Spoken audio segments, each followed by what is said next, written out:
Three classes enjoyed a great start to Transat Jacques Vabre Normandie-Le Havre, while the IMOCAs remained in port.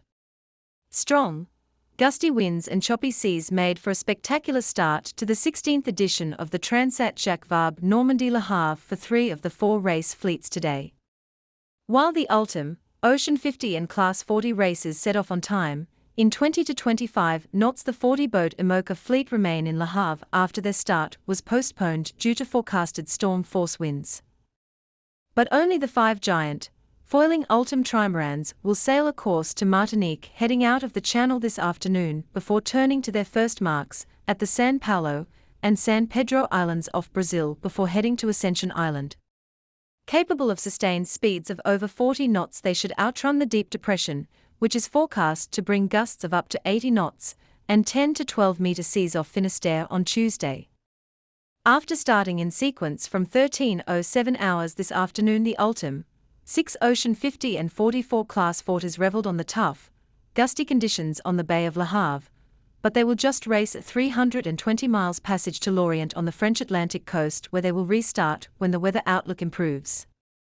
Their race to Martinique is likely to be on a shorter course distance, but it is unclear when their restart will be. The IMOCA 60 fleet remain on standby for a start, but it is not likely to be for several days at least. British skipper Pip Hare, Medallia, commented, "For us it was not looking so bad. We would have seen 6 hours of heavy breeze and then a further 3 to 6 hours of heavy sea state, but then we were looking at risk profile and it was okay. But I am speaking to Sabi, Hungarian IMOCA skipper Szabolcs Weirs, and he was going to be 150 miles or so behind on a slower boat. I think the decision of the race officers reflects the fact we have a diverse IMOCA fleet, and that is one of the great things about the IMOCA class, and something we should not lose. And that is someone who is lucky enough to have a high-performance foiler now, but came up in the second oldest boat in the fleet in the Vendée Globe. I value and respect that decision." The 320 miles passage to Lorient for the Ocean 50 and Class 40 fleets is expected to still see winds gusting to 30 knots tonight. And with strong tides and contrary winds, big seas are still expected. SV Lazatigue, the giant blue VPLP design of François Gabart and Tom Leperche, the newest in the fleet, was leading the Ultim class by over 4 miles, making steady speeds of 25 to 29 knots, set to pass the tip of the Cherbourg Peninsula before mid-afternoon. In the Ocean 50 class, the early leader was newcomer to the class Pierre Quiroga, winner of the 2021 La Solitaire du Figaro, racing with Ronan Troussard on Viables Oceans, a 2017 boat which was previously Sam Goodchild's Leighton. The first miles for the Class 40 race was impressive, with 44 boats close, reaching at high speeds up to 18 to 20 knots at times for the latest scow designs.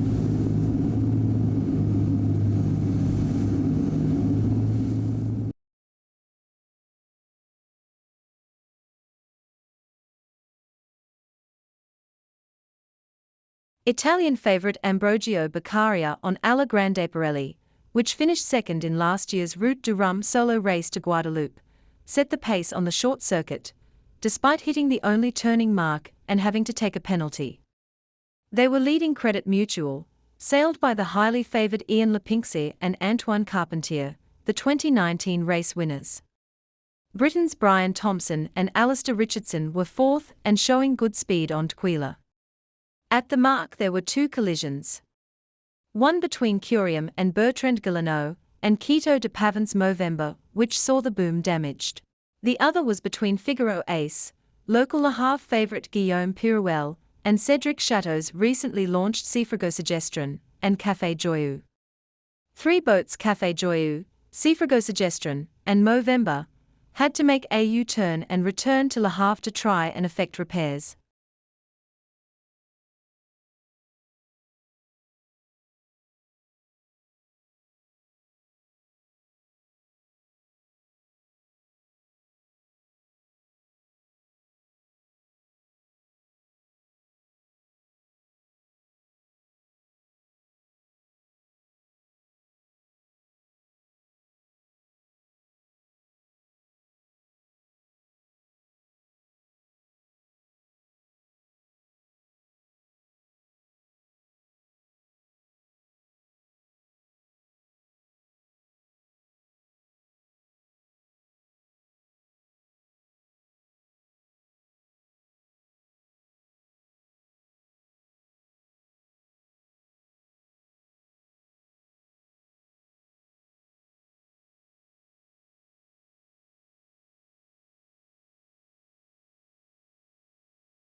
Ultim class lining up, preparing to go. So in the next few minutes, we've got almost 200 sailors setting off double-handed from the start line just off Le Havre to the Caribbean island of Martinique. I'm Alec Wilkinson. Beside me is yachting journalist Andy Robertson, who's here working for the race. And Andy, we'll go into the changes in format and all the breaking news from the race in a moment. But as an event, it is unique, and the atmosphere is always awesome, isn't it, here in the port of Le Havre? It's incredible. It always is. The thing that's most impressive is the number of people that come through the gates and go round the docks. You get super close up to the teams and to the boats and to the skippers.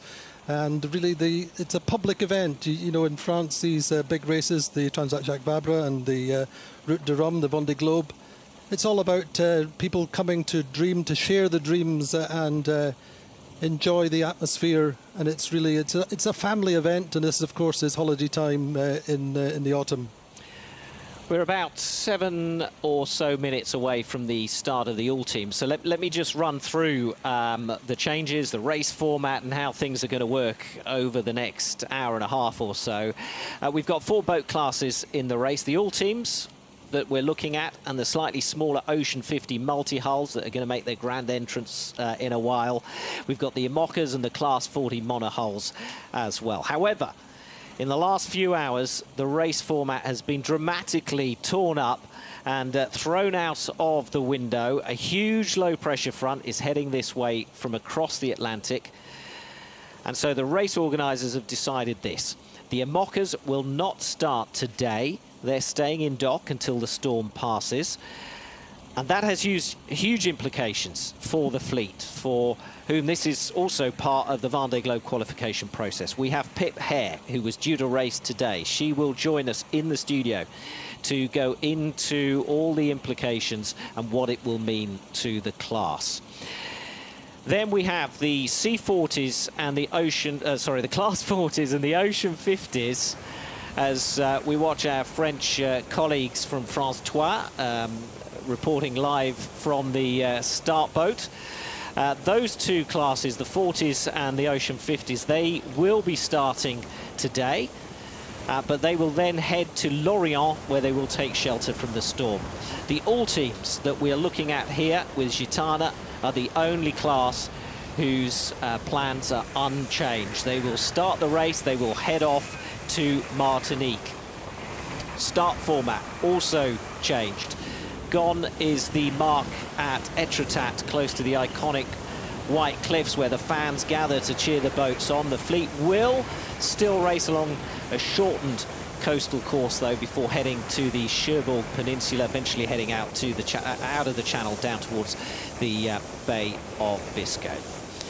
But before all that, let's enjoy this staggered start. The Ultims are going to go first, with the 2 other classes following at 12-minute intervals. And there is the weather that we are being warned about. You can see how angry and purple it's looking. That's right. The key thing is these 2 systems amalgamating and come into the Cape Finisterre. Forecast is seeing winds up to 80 knots off Cape Finisterre late on Monday, and 10 to 12 metre seas. And so the big problem is really that there's no place to hide for the IMOCA 60s in particular, whereas, as Alex said, the Class 40s and the multi-50s are going to go into Lorient. It's about 320 miles racing. It's very much like a Figaro-style short course, and it's going to be much shorter, much more intense race. And then looking very quickly at the course as it stands just now. So the Ultim's going all the way down, round San Pedro and Sao Paulo, down to the Ascension Island. Now the intention still is that all 4 classes should arrive in Martinique and Fort-de-France around about the same time. So the courses will be altered for the IMOCA, for Class 40 and for the multi-50s. So 4 classes, 4 courses at the moment, 1 for each class of different lengths. I suspect over the next few days, and we were discussing this earlier, Andy, that all those distances will change, except for the ULTIMs. Because they're bigger, because they're faster, they're hoping to outrun that storm and complete their 7,500 nautical mile course to Martinique. This is the time gun. So 4 minutes from the start, and what we're looking at, I think let's run through the runners and riders here in this class. We've got 5 boats competing again this year, and they really are the giants of the sea. The stats say 32 meters long, 23 meters wide, but honestly, until you stand beside them in the dock, you really don't get an idea of how big they are until you see them with your own eyes. So that Banque Populaire covering an area of 3 tennis courts. That is how big they are. Indeed, and Banque Populaire is just beaten Gitana, or Maxi Edmond de Rothschild, to give it its full name, has been the dominant Ultim over the last 3 years, has won all the races, including the Route de Rome, the solo race last year. Now Banque Populaire just won a 24-hour race in for the Ultim class by a matter of just 3 minutes, I think it was. And so there's great excitement in France that the monopoly of Maxi Banque Populaire may be at an end. That's the suspicion, but it's really wide open.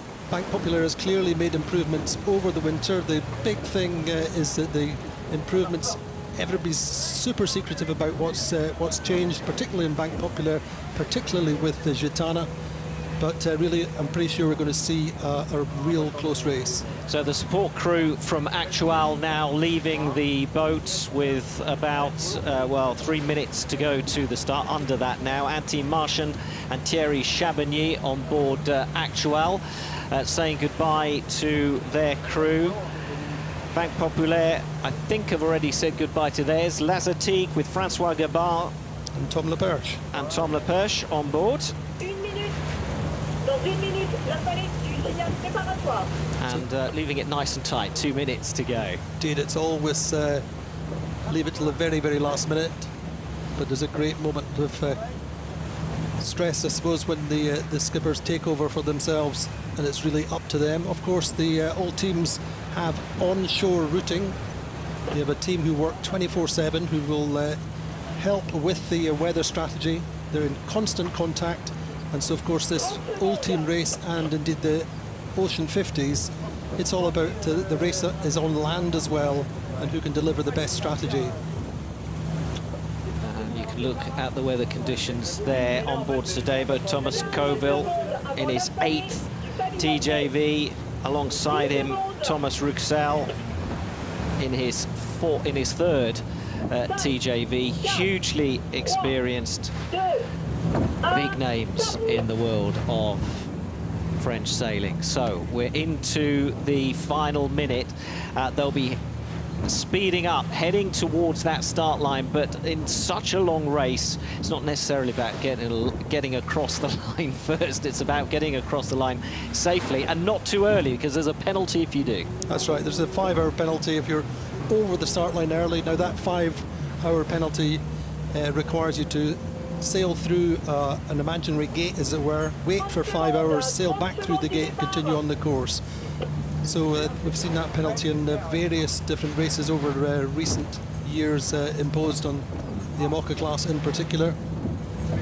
But a quick look there at, Alec was saying, Actual. Now this is the first big offshore race on Actual, or ocean race on Actual, for Antime Marchand and Thierry Chabagny.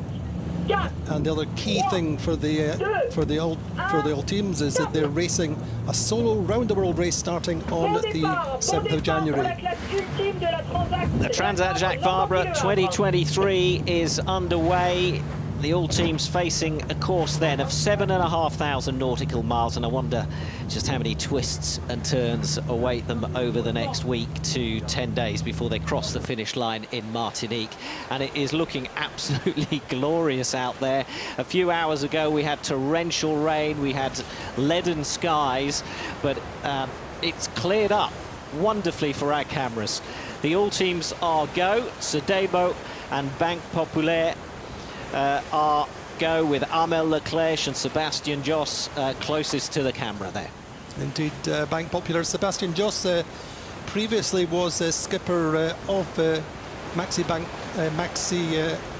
Edmond de Rothschild, and then was passed over with Charles Caudrelier, who sailed the last race, the last TJV, with Frank Camas.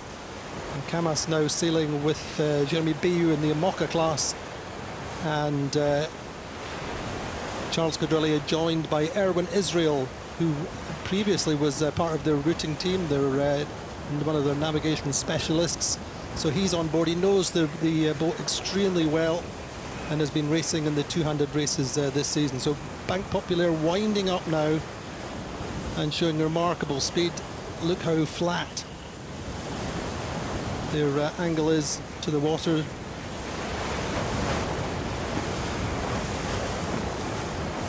In actual, there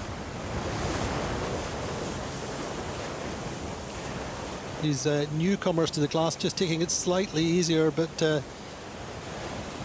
and I think it's the reefed sail is telling of the sort of conditions that they're expecting and the conditions that are out there at the moment. We're currently looking at something like 25 knots. Maybe just a little bit less, but it is expected to go up to 25 knots, 30 in the gusts tonight. And really it's about keeping safe all the way down across the Bay of Biscay, just trying to make sure they outrun these big systems coming in, and they should be clear down into the Portuguese trades, certainly by late tomorrow.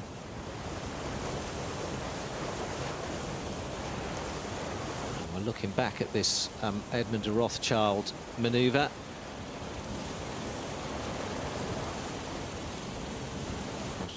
Can't quite work out what they were trying to do there, but they're certainly back on course, and they are certainly slowed there. It slowed them down, but nothing to concern them for the moment, as Charles Caudrelier and Erwin Israel, two hugely experienced sailors. I mean, we're really looking at the rock stars of French sailing. L'Azotique, with Francois Gabard on boards, won this race in 2015, just missed out to Charles Caudrelier in the last edition of the race in 2021.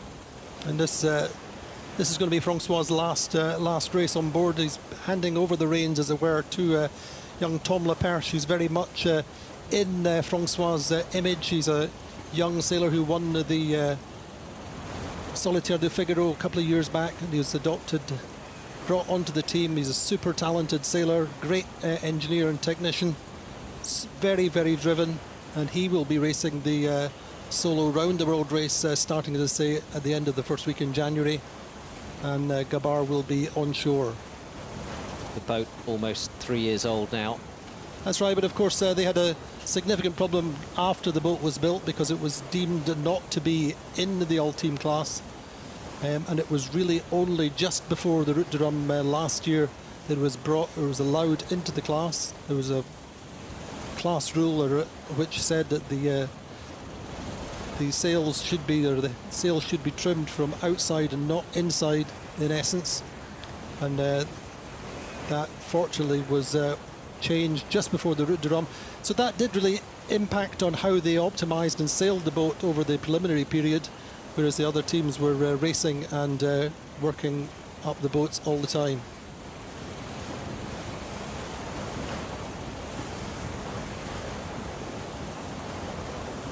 About 7 minutes to go to the next start, which will be the Ocean 50s. So lots of time to enjoy these majestic boats out on the water, and they are heading towards the coastline.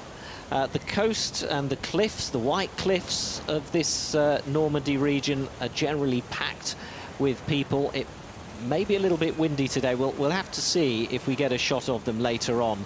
But it is a scene to behold if they are there cheering on the boats. But they won't be going as close to the cliffs as is normal because of the conditions. The race organisers obviously wanting to avoid any chance of scuppering these boats' chances of making it all the way to Martinique and be disastrous. You can see these big gusts coming through just to weather there with SVRT Lavertig just taking off in these big gusts. So too now just hitting Edmund de Rothschild. So in their routing team now, with Erwin Israel on board, we have Simon Fisher, the British winner of the Ocean Race, or 2 times winner of the Ocean Race. He's in the routing team for Maxi Edmund de Rothschild, along with a well-known French sailor. And there we're just looking at Actual.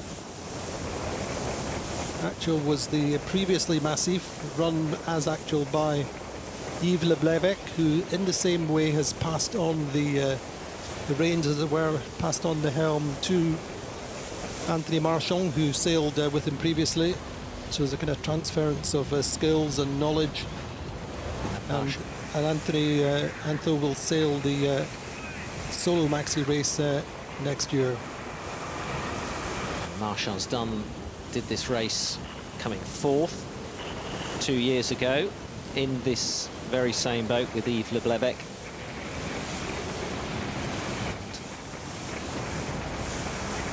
So this is more and more what we're starting to see with French ocean racing very much at its peak just now. Teams or skippers starting to form teams and expand their horizons as they get older.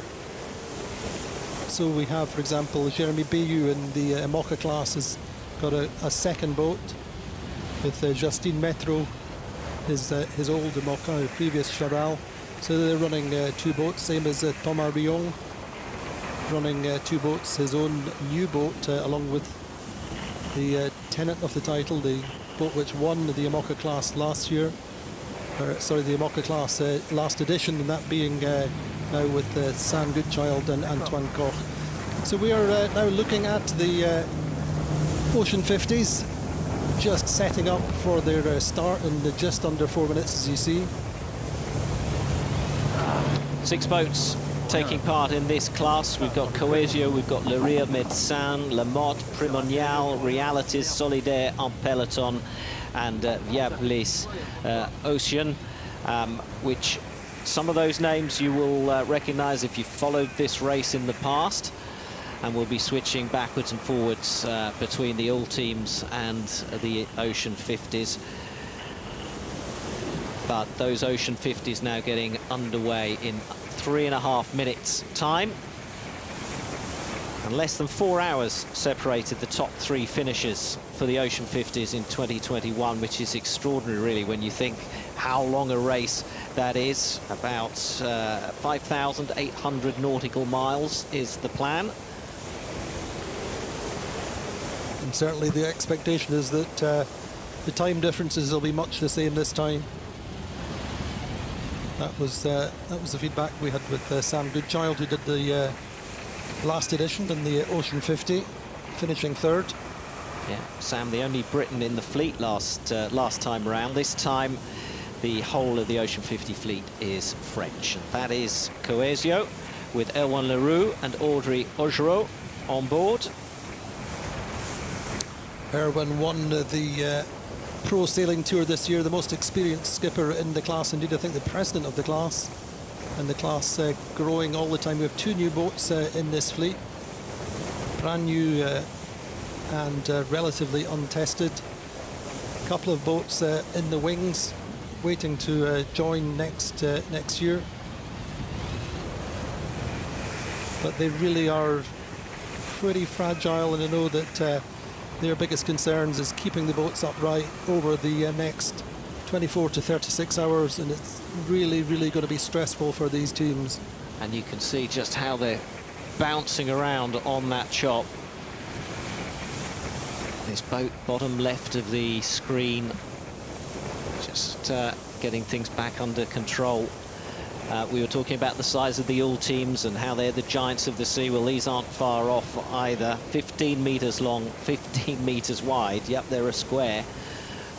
That's just about longer than a London bus, just to help you picture the size of them. So the two new boats are Reality, which is sailed by Fabrice Carrière and Émeric Chapelier. Now, Émeric sailed with Sam on the last race and is a very, very experienced Ocean 50 racer. And the other new boat is Primonial, which is sailed by Sébastien Rogue and Jean-Baptiste Gellet. And again, both these new boats have not done a big ocean race. And increasingly, the new boats are slightly more orientated towards inshore racing. Solidaire en peloton here with Thibaut Vauchel-Camus and Quentin Valminic on board. Quentin doing his second TJV and amongst favourites to win, which is why our French director is picking up those shots of them. Yeah, I mean, the key thing there is Quentin used to be the skipper of the boat, won the Pro Sailing Tour last year, has passed over the boat to Thibaut. Thibaut has done many TJVs, finished second in 2019. And also, I think he was second previously in Class 40 a few years back, as indeed Sébastien Rogue won that year in the Class 40. So Coesio with Erwan Leroux as the main skipper, a 3 times winner of the TJV, but second in Look at that start. I mean, event. that is that's pretty close given the conditions. So the Ocean 50s are away in this 2023 Transat Jacques Vabre, and look how reefed the that sail is on Realities. It doesn't seem to be having that much of effect. They don't need much sail area on this in this wind strength to go, and as I say, it's all about staying safe, staying consistent. And Coesio, Erwan Leroux sailing with Audrey Augeroux, the first mixed team in this class. Audrey is an ex-NACRA sailor, an Olympic trialist who's sailed with Erwan all of this season. As they won their team, because the Pro Sailing Tour is a team event, crewed event, and she won with them in that team. But Reality then up to windward, the new boat with Émeric Chapelier and Fabrice Carrière. And I just wonder, well, it's going to be a steep learning curve for them, isn't it, in these conditions on a new boat. And it's interesting how, you know, sometimes you think, well, a new boat, it's going to be faster, it's going to be better, but equally the experience of having sailed a boat and being on an older boat that is tried and tested could often be a bigger advantage than the technical advantage of being on a newer boat. The Ocean 50s now following the same coastal route that we've just seen the Ultims complete.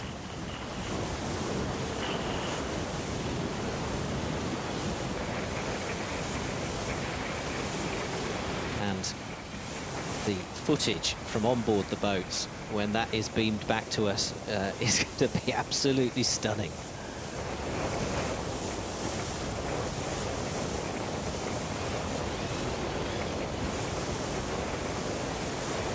So both skippers, the skipper and the co-skipper, will be involved at this stage of the race. They, remember, have to get themselves overnight through the English Channel. Look at Primonial up in the air.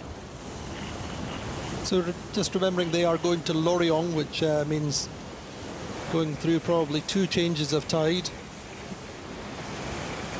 They're going to head across to the Cap de la Hague, which is the tip of the Cherbourg Peninsula, where the tide will change around about 6 o'clock this evening. Then through the Alderney race, which is super tidal. We'll have wind over tide there. It'll be really, really difficult with big seas. And then turning left in towards the French coast as the tide builds.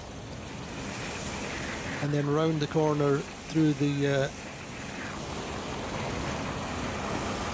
main tidal situations there on the Pointe de Raz, and then into Lorient breeze should lighten, but I mean, look at these images. You just see the strength of the wind. Unbelievable. This is Primonial. yes, Seb Rogue, who's got so much experience in the class. Very, very much life on the edge, and we're only a matter of minutes into this race.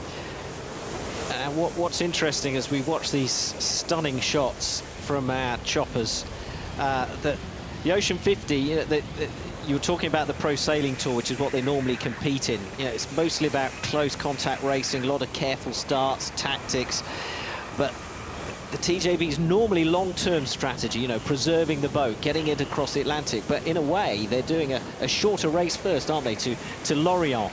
So it'll be interesting to see how their mindset has changed and if we're going to see them push it harder.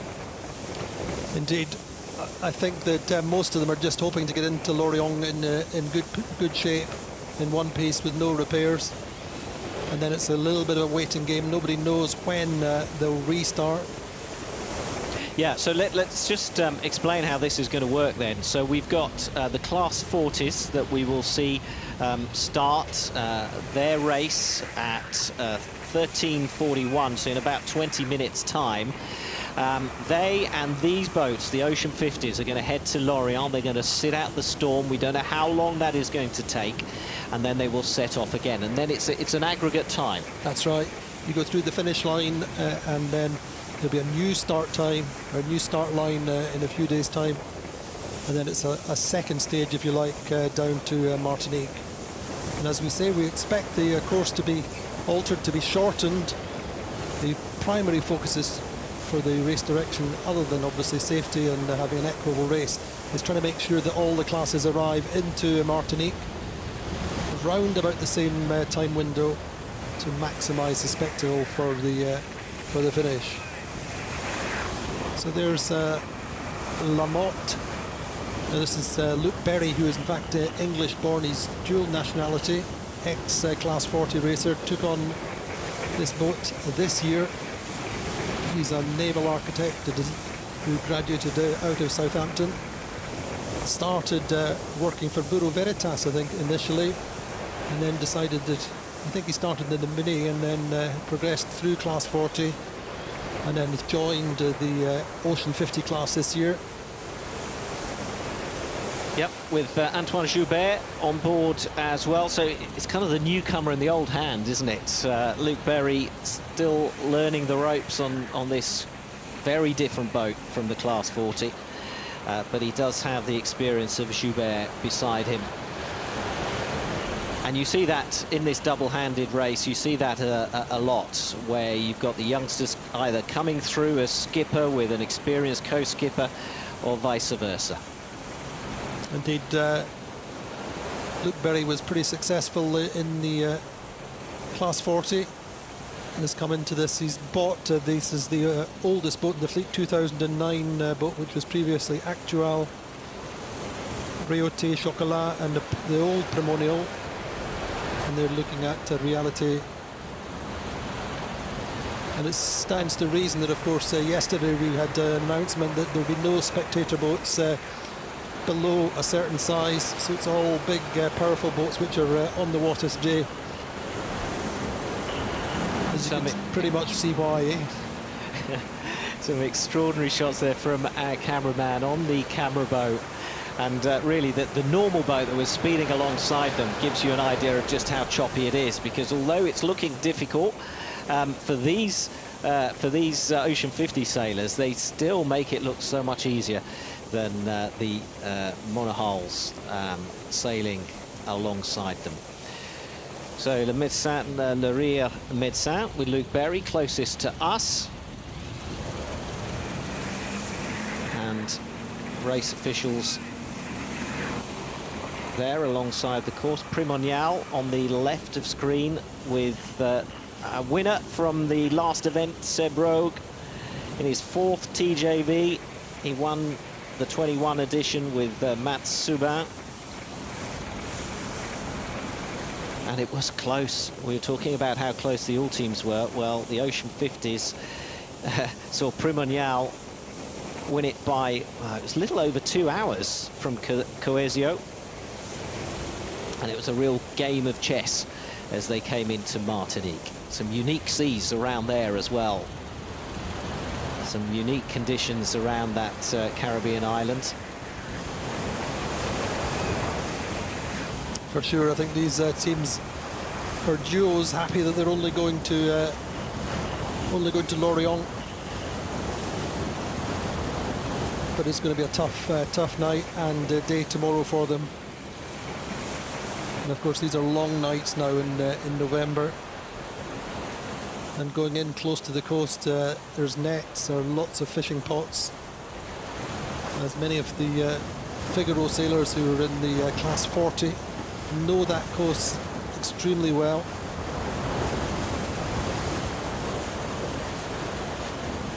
Now I'm losing track of when all the different announcements were made. We knew the class 40. Yesterday the announcement that was made, there was that class 40 would. It was yesterday morning we heard that class 40 would go to Lorient. But the Ocean 50. The Ocean 50s was only this morning, as indeed with the IMOCAs. With the IMOCAs, yeah. But the key thing for the IMOCAs is that obviously there's a fleet of 40. There's 60 footers with foils, and so there are no big open marinas or spaces which can accommodate the IMOCA fleet. And of course the difference in speeds means that really they're making the decision based on the slower boats. So we're talking to Pip here, and she was saying that actually she would have just been okay at Cape Finisterre, but some boats would have been a matter of 150 or 200 miles behind. And so the decision was made in respect of them who would have been right in the worst of the storm. Well, we were hoping to speak to Pitt. We were hoping she was going to come by the commentary box. Maybe that's still going to happen a little bit later for on. Sure, she's on her way. Yeah, the point is that these Ocean 50s suddenly this morning discovered they were only going to Lorient. They weren't going all the way to Martinique, and that will have triggered a whole load of work for both the shore crew and the skippers as they decide what to take, what not to take, what could be transported to Lorient by vehicle, by land, and what they were going to carry with them on board the boat, which maybe sails to leave behind, what food, how much water. I know that was certainly the big discussion dockside in the class 40s yesterday, but for the Ocean 50s they've probably had the tougher time out of all of them because the IMOCAs are staying, so not too much of an issue for them. But for these guys it was a real quick chopping and changing on board to try and get things optimized for the shorter leg into Lorient. And there you can see just how hard they are working.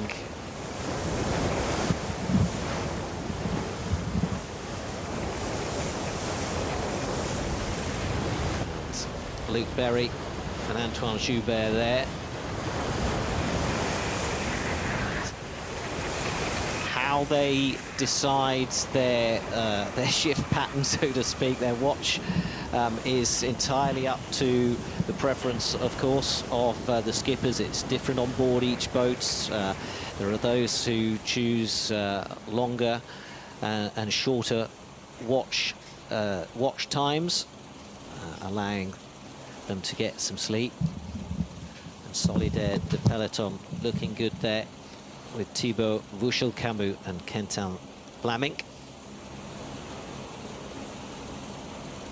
So I said it was previously Quentin's boat, but the sponsorship with Arkema came to an end and it was passed over. So he's sailed the boat for many years, has loads of experience on it, and a great partnership who, you know, are certainly among the favourites.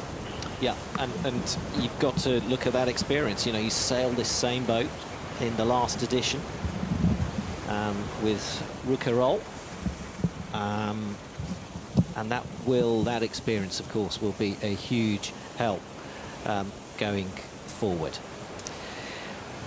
So we should be now enjoying the start of the IMOCAs, but that's not to be because of a storm front coming in across the Atlantic.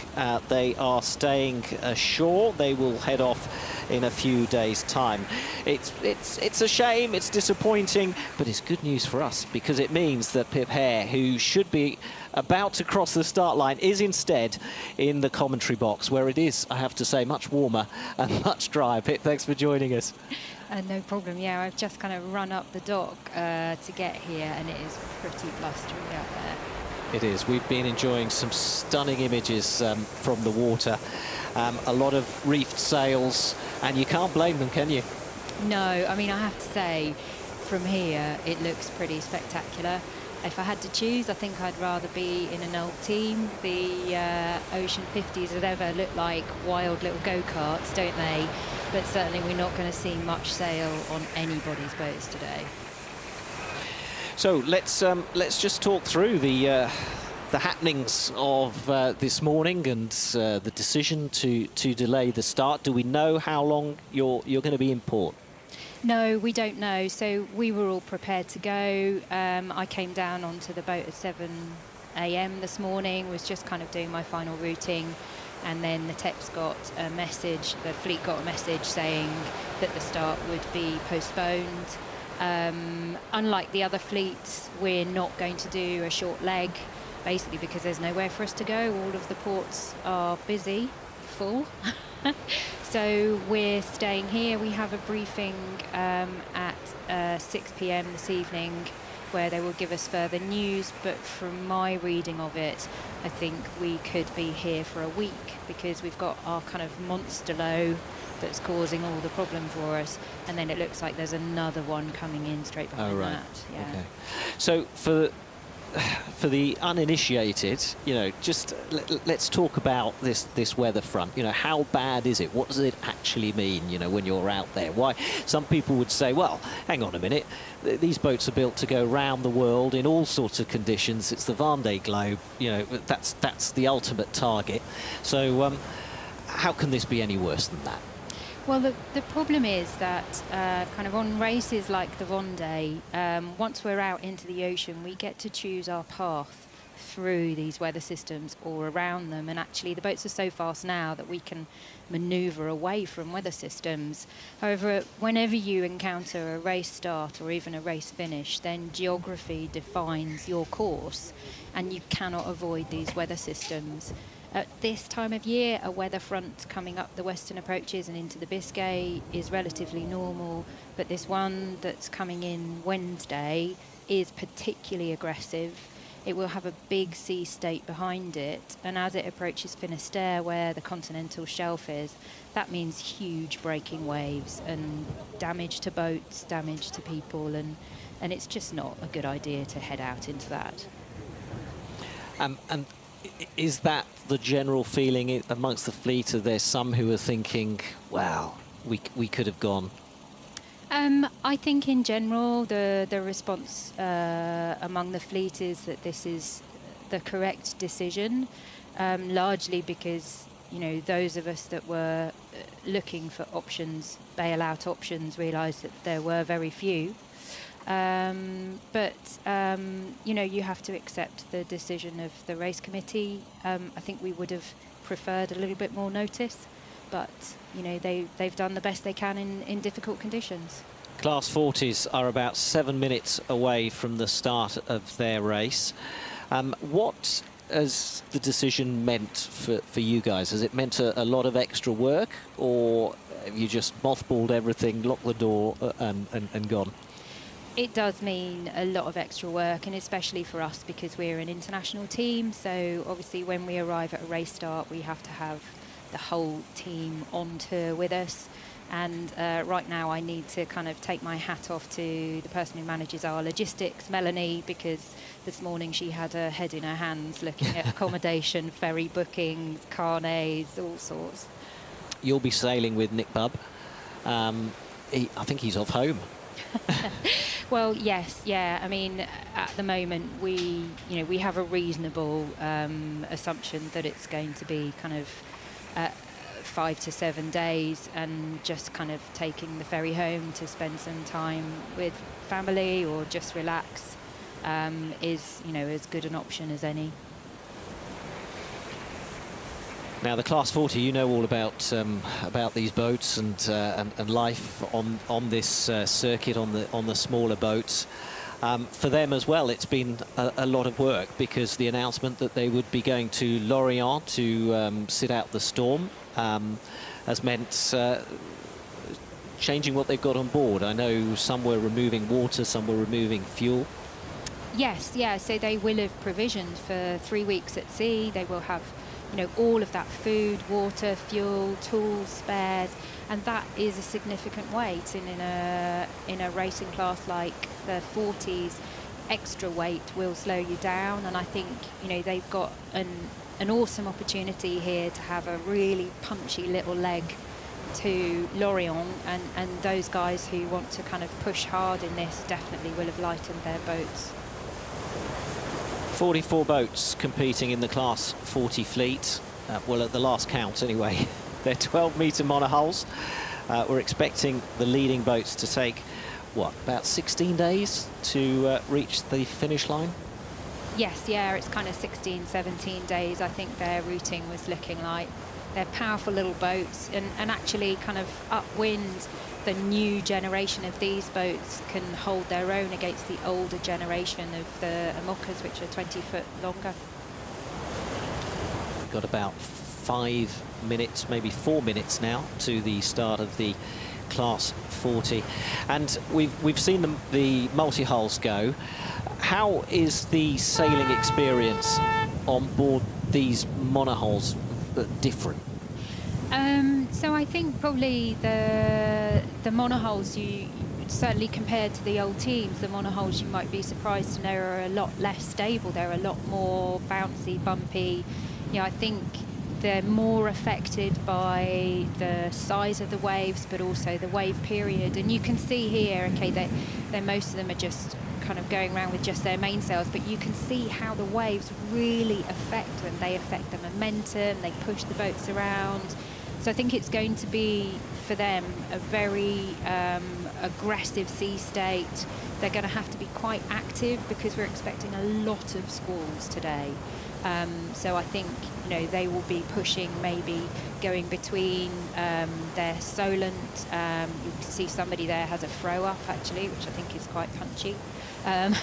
So they're going to be swapping sails quite a lot to keep the speed up, or you can see someone there already looking to furl their J3 by the looks of it. I think they might have a few problems. You never really want to let your sail flap like that. I think they're struggling maybe to get it under control. But too, you know, we're looking at this start here, and actually the beauty that the multi-hulls had was fewer people in the class, so kind of most people would pick a similar strategy to start. But all of these guys, 44 boats, kind of, you're really going to have to think about your start line, but also keep a really good lookout at the moment for other boats. It's pretty busy out there. In the middle of the fleet there, with the red and white boat near the start, Ian Lipinski and Antoine Carpentier, hugely experienced pair on board Credit Mutuelle, with their relatively new boat from 2019. Amongst the favourites, as are Aidan Red. We've got 15 international sailors here from 8 different countries as we count down into the last 2 minutes towards the start line. There's an incredible age range in the actual boats themselves. We've got the oldest from 2006, Rev and Pet de Vue, and a handful of new boats built this year as well. And the bow is the big giveaway to how new they are or not. That's right. In fact, the scow bows have been in for probably 3-4 years now, and in fact we've had 10 new boats built since last year. All of this scow bow, and as Alex said, the original David de Raison design Credit Mutuelle is still in this fleet, still likely to be one of the contenders. But it's really the Italians who are the favourites in this race, perhaps. Certainly widely tipped is Ambrogio Beccaria, who has was second in the Route de Rhum last year, just behind Johan Richomme, and he's in this new all-Italian designed Musa 40, and there are now 3 of them in the fleet. And they're great all-round boats, Italian built, Italian designed, and widely tipped in this class. And one of those Italians, Alberto Bona on Ibsa, is alongside a Spaniard, Pablo Santurce del Arco, who actually won this. He is the super sub. He is the dream co-skipper. He's had 3 podiums in Class 40 in successive editions.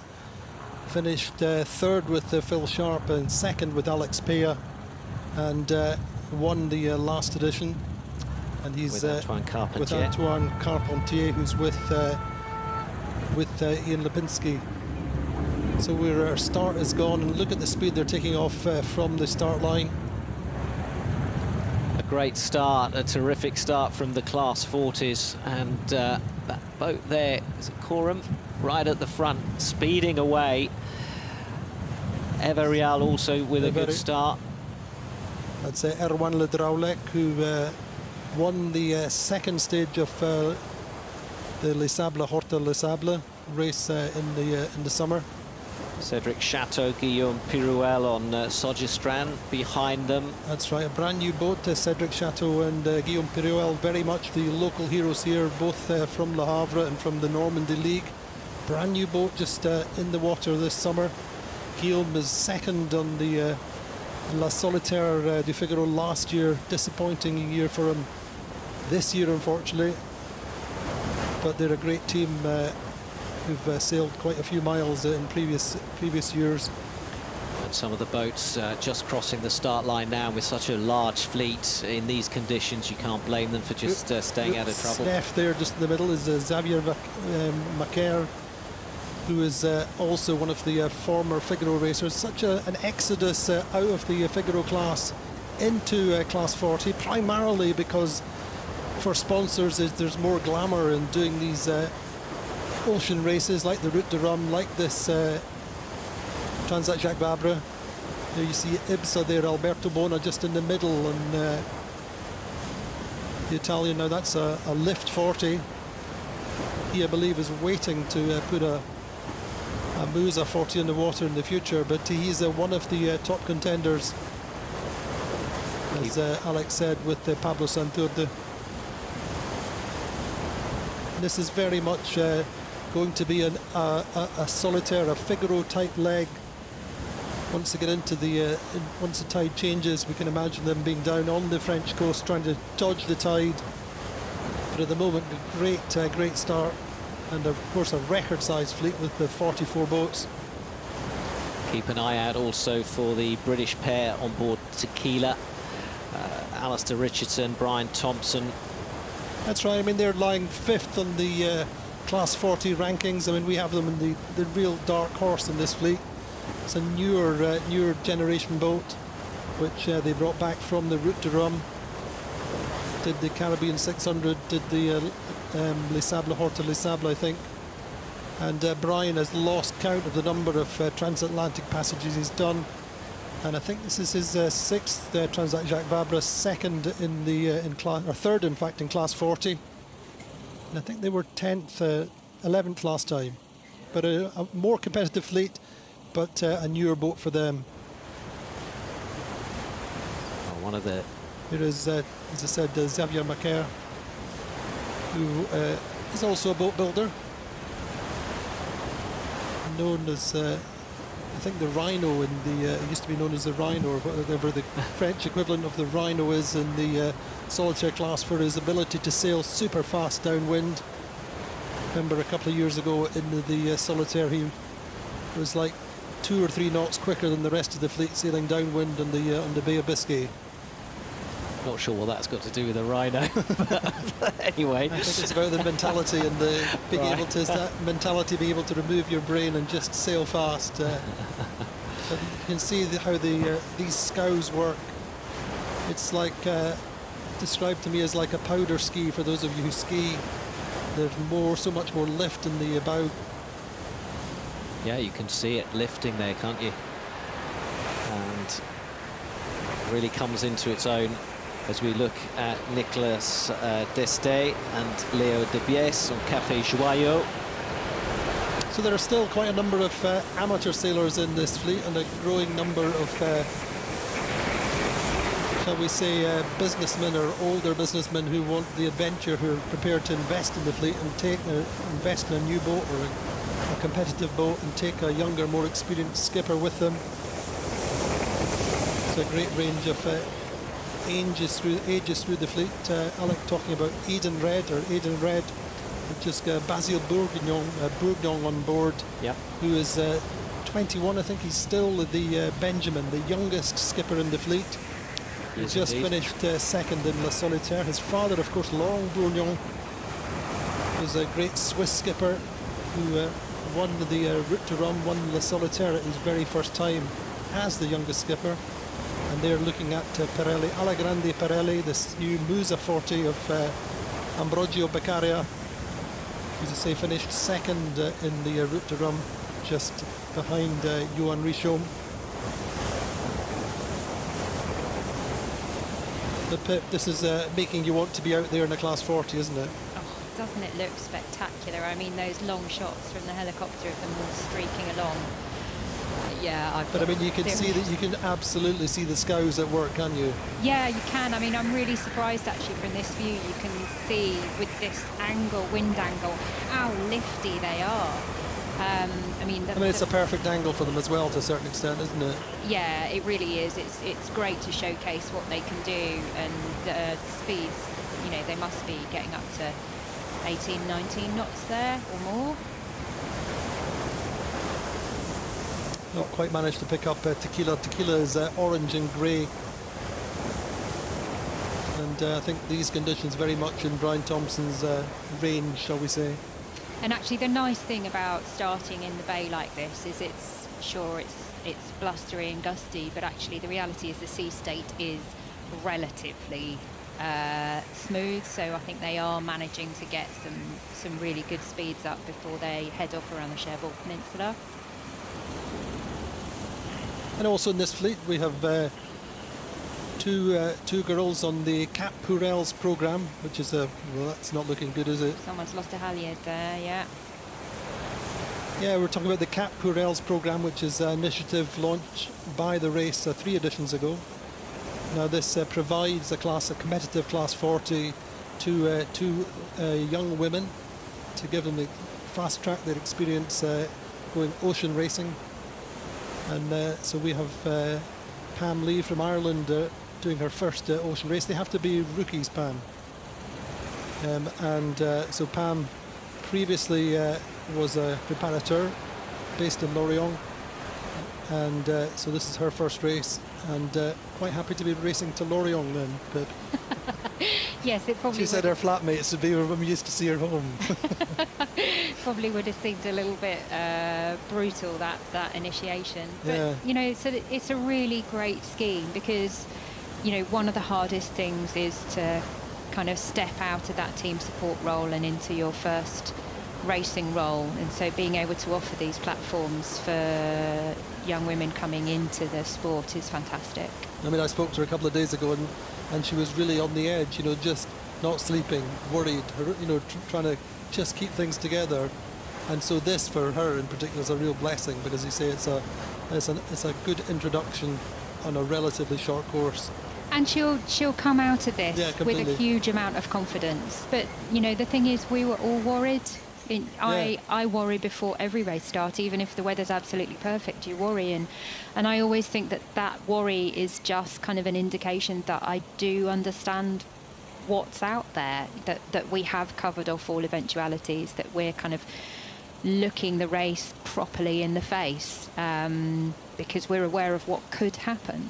Especially in a fleet here of 40 boats. La Boulangère is Charlotte Yvain is a young female skipper in her first Class 40 programme, an ex-Figaro racer as well.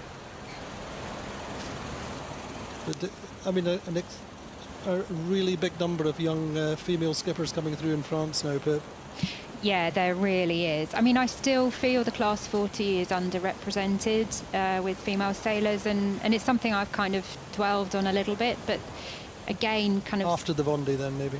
Well, but actually, you know, Class IMOCA is really... what you don't see behind the scenes of Class IMOCA is how many female team managers we have, how many female technicians. And I think, you know, within IMOCA, we'd still have 6 female skippers moving into kind of the next Vendée season, which is great. But I think, you know, it's much more normal now for women to be choosing this path, certainly in France. So just in front there, we are centre core is Michael Mergui, who's from the Mediterranean, from the Hyères and Toulon area. Brand new boat last year. Did the route to Rome, had to stop twice for making major repairs or composite repairs, and in the end I think had to retire. So he's done a lot of work on the boat. He's back. He's a great all-round sailor, and backed by this company who I think do interiors, if I'm not wrong, have about 400 or 500 branches, and you've seen how their sponsorship really works, Pip. You see a lot of, they had big big number of people on the dock and running their VIP programs. Yeah, it's one of the great things about a race village like this is the access to the boats, and I always describe it kind of in the equivalent to motorsport. You know, the paddocks are all behind locked doors and you can't get to access them, whereas in the week before a major race start, many people get to walk down the docks and see everything in action, see the boats up close, and it's a really great experience. I mean, these are incredible images, aren't they, coming into this mark of these Class 40s at full speed. We can see, I think that is Eden Red just up with the leaders. There's quite a mix across the fleet between mainsail sizes, so it seems to be kind of almost half and half with 1 reef and 2 reefs.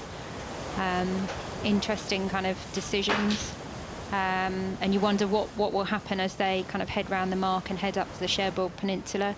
I think they're probably expecting a bit of a wind shadow off Cherbourg, where certainly a bigger mainsail will punch you through that, I think. And you don't want to be making sail changes or unnecessary sail changes.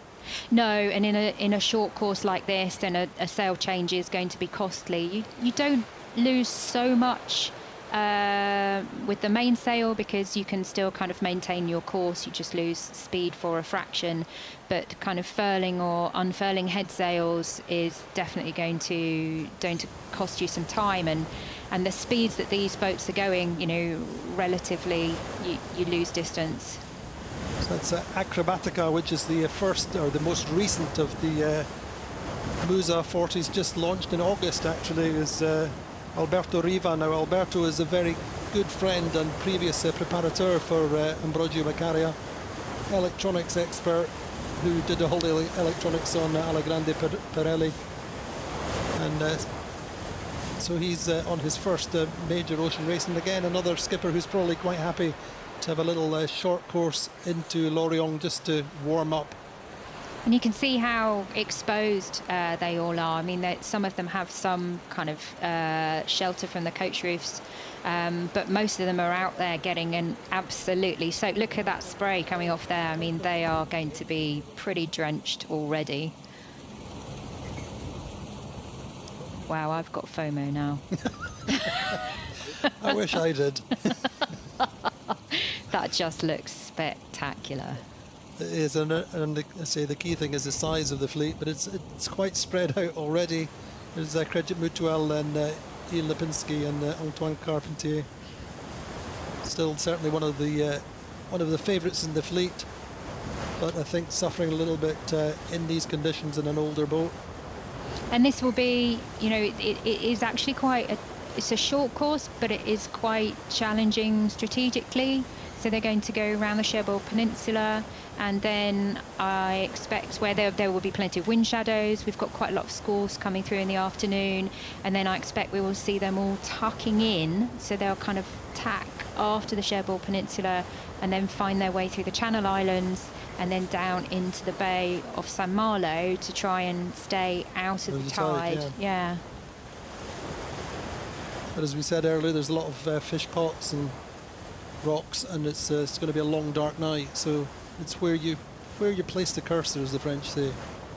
Well, exactly, and then then we've got Ushant to get round, and so, you know, the course, had we all been looking to go south, the course would have been fairly straightforward after that, just to head out into the Atlantic, cross the first front and drop south, and that's what we're going to see the ULTIMs do. But for these guys, they then have Ushant to negotiate, because their course obviously is dropping straight down to Lorient. It does look like Ambrogio Beccaria is up there leading the fleet at the moment with Nicolas Andrieux, French co-skipper. Some fantastically close racing, and I think the great thing about this fleet, you said it's quite diverse in terms of the age of the boats, but wherever you are in the fleet, you're going to have competition, which is great for an ocean race. And what about the challenges of preparing and sticking to your strategy in these boats? How does it work? So I think, you know, their routing software is incredibly accurate now. The trick really is to understand how you are going to be able to perform relative to your polars, and that's the key. You know, I think they will have certain benchmarks which will drive decision making. Oh, he just hit the buoy.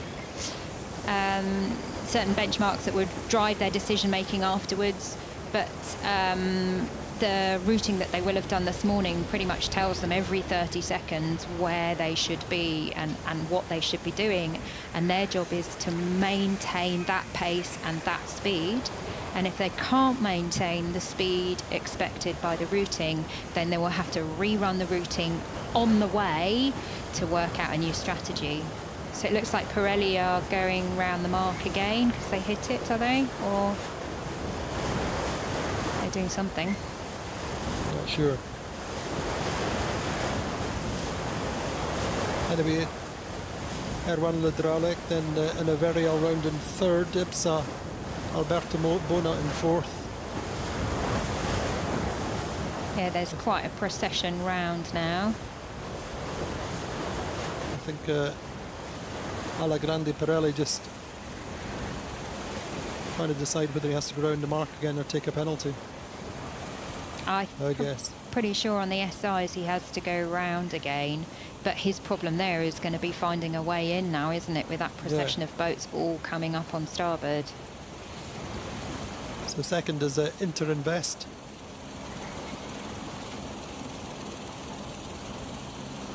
Which is Mathieu Perrault and Kevin Bloch. Oh, there's a bit of a situation going on with Korean there. Oh, there's a crash. Oh dear.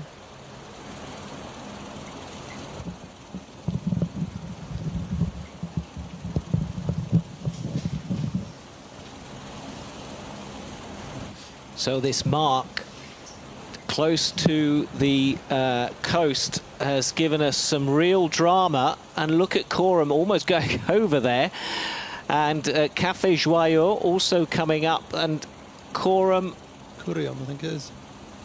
Corium life forward. Marc Lepesquieu and just Renault. its bow is stuck on the stern, I think, or was briefly, of the boat in front. Are you getting it again, I think? The Curium certainly seems to be off and running.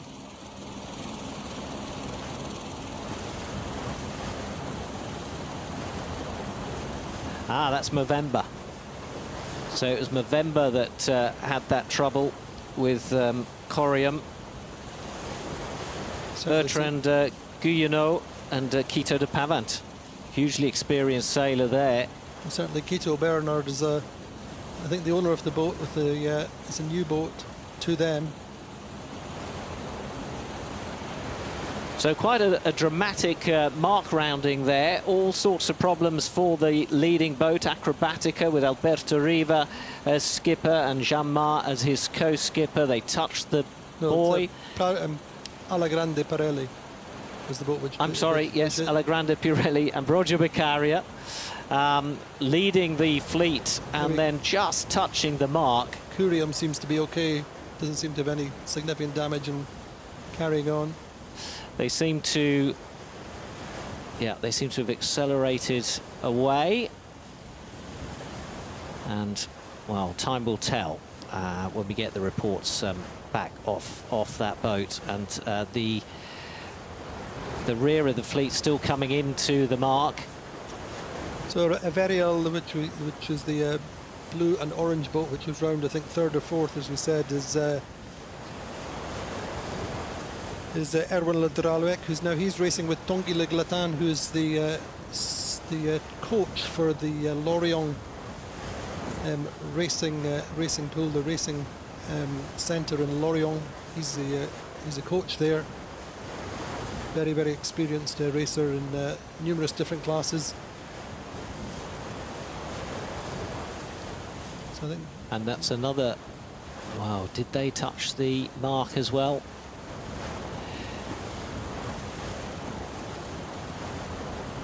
So this is yes, Brittany Ferries. That's Pam Lee and the of Ireland. Cat Purell programme with Tiffany Aragano, who's a young French vet, in fact, who's taken time off to do her first big ocean race. And there is Ala Grande Pirelli. Well, I wish I could give you a list of the leading boats, but our tracker seems to have given up the ghost at the moment, so I can't do that. But there's Pirelli, well, looking in control at the moment of that fleet, as they basically come back more or less the way they came. So they headed down towards the coast, towards the cliffs there that will have had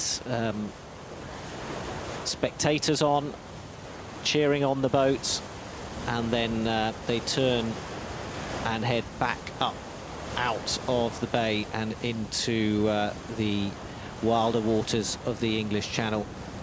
So that was Pip back with us. So that was all very confusing on the water, and indeed for the skippers, working out what was going on there. Was it that difficult to get those boats around the mark? So I think by the looks of what happened was because of this sea state, I think when the boats tack, if they get a wave on the bow, it just absolutely stops them.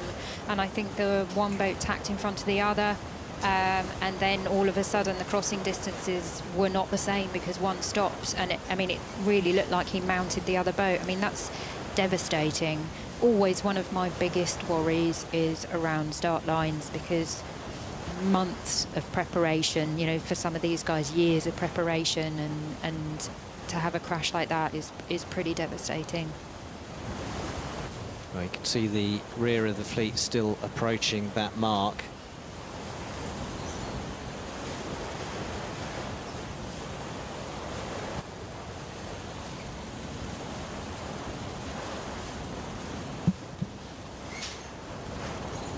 So a big gap now separating the two halves of the fleet.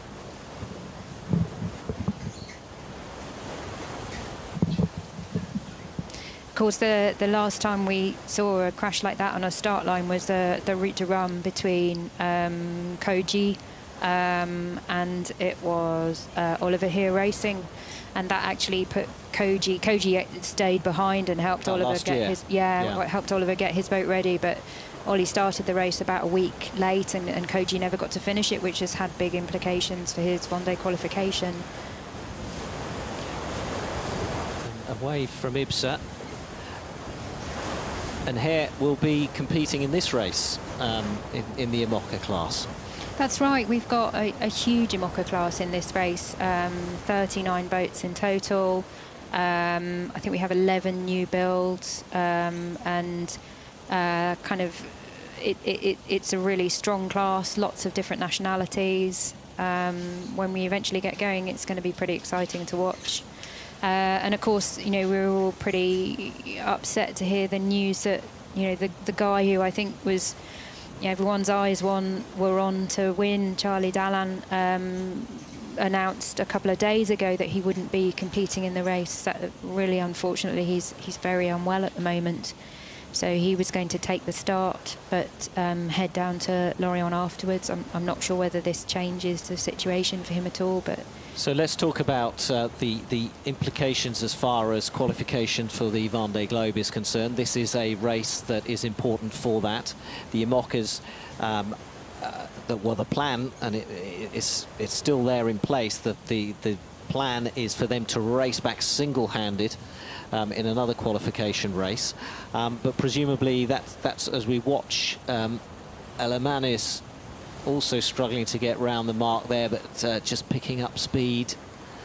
And they've got to give themselves enough room, haven't they, to sort of avoid just drifting into it. Yeah, I wonder if there's a bit of current on that buoy as well, because we've seen quite a few of them tack, kind of stop and then go sideways into the buoy. So I just wonder whether they're all tacking a bit early, maybe. So yeah, so where does this leave us with the IMOCAs and qualification? So Charlie Dalin, the plan was, and as far as I'm aware still is, for him to start the race. He's then going to jump off and let his crew finish the race, because it's the boat that needs to qualify, because it's a new boat. Yeah, I mean it's slightly more complicated than that. Basically, the race that the new boats must finish is actually our return race, because it's a solo race. However, there is a ruling saying that if you start the Transat Jacques Vabre, but for technical reasons or health reasons you're not able to finish it, therefore can't do the following race, then taking the start of this race will allow you to meet those entry qualifications. But that's just for new boats.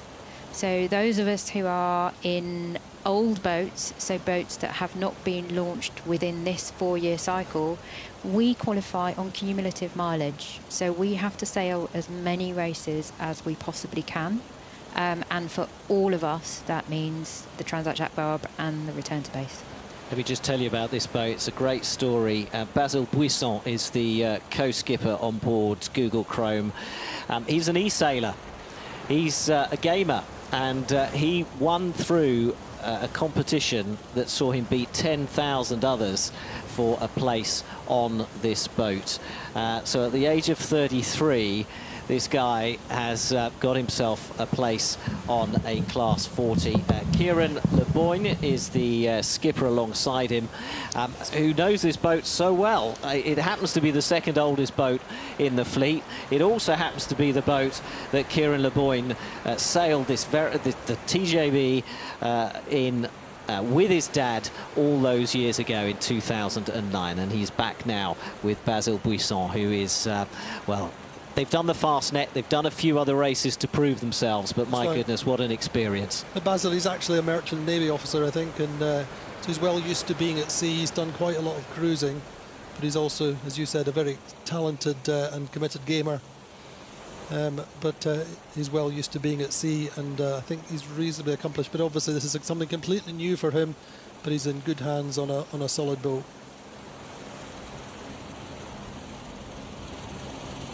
Now, we were trying to keep an eye out for Tequila with the British pair on board.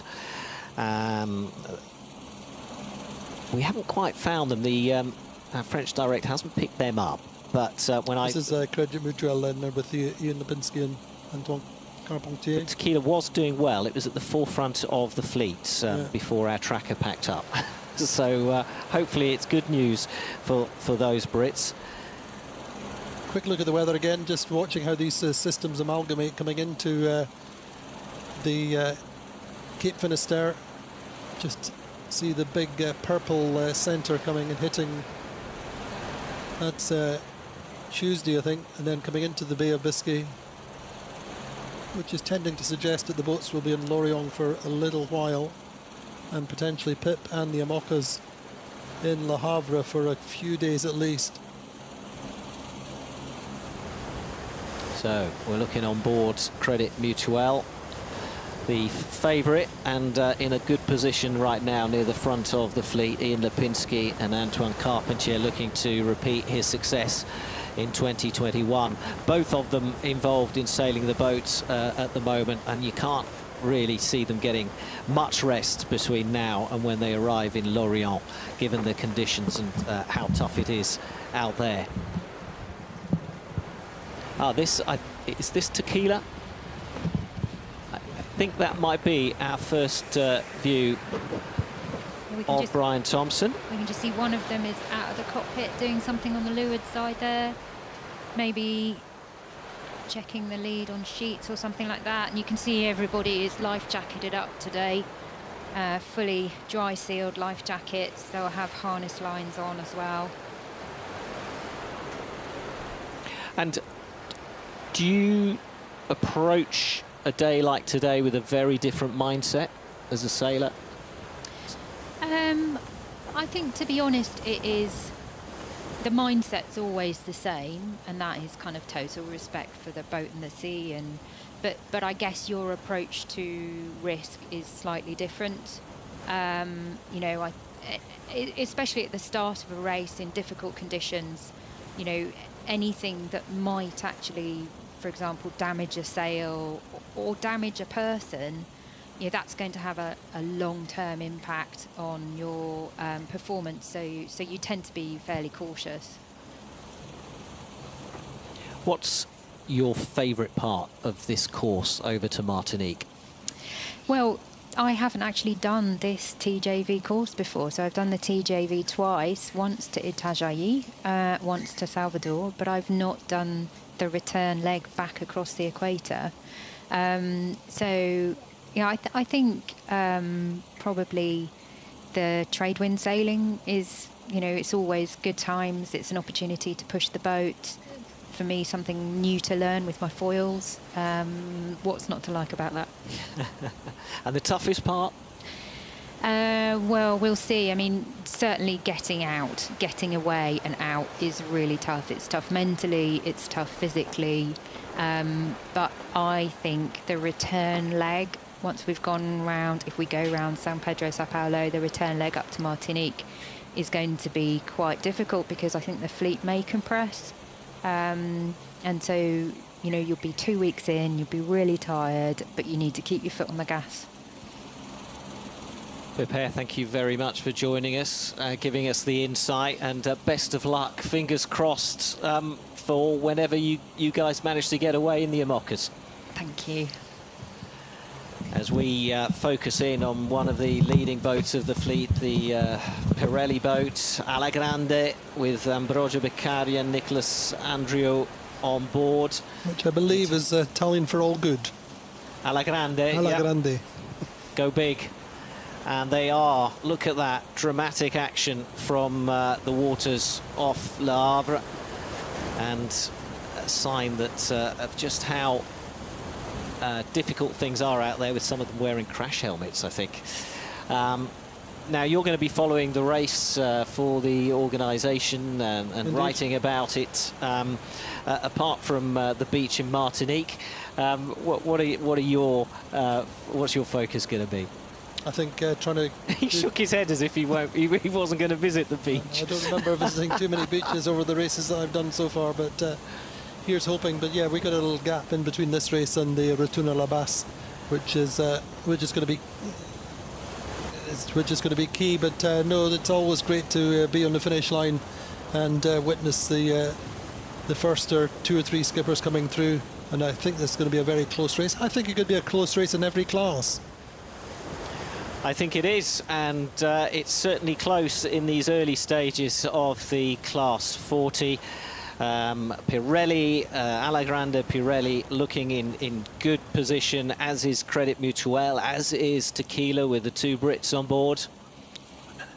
And so those are our leading boats from the Class 40. The Ultims are go as well, and the Ocean 50s, they are away. They are heading towards Lorient, as are the Class 40s. The Ultims making their way straight to Martinique as they escape from that storm that's coming in from the Atlantic. The IMOCAs, we hope, will get away over the next 3 or 4 days, and we will be able to bring you all that coverage on our social networks if you follow the Transat Jacques Vabre. So Pipere has left us to go off and just check on her boat.